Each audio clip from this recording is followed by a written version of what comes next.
Hello guys, so may binibenta nga pala ako ditong ihawan. Ayan, mahaba yan guys. Ihawan for sale.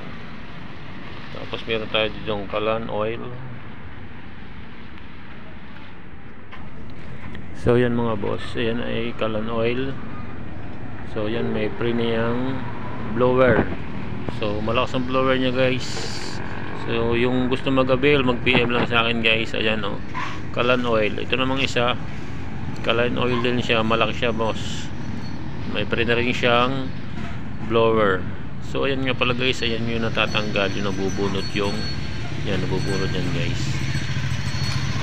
So, mag-avail na kayo ito, may ihawan at saka kalan oil available. At saka itong aking isang ihawan, ayan ay may,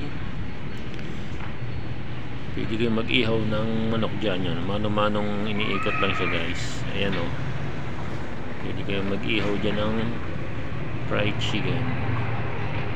Ayan guys, mahaba yan siya guys. Ayan yung tangke ng tubig na mahaba. Dalawa yung ihawan nya. So yan guys, mag-avail lang kayo dito. Dito lang sa May Sitio Playa.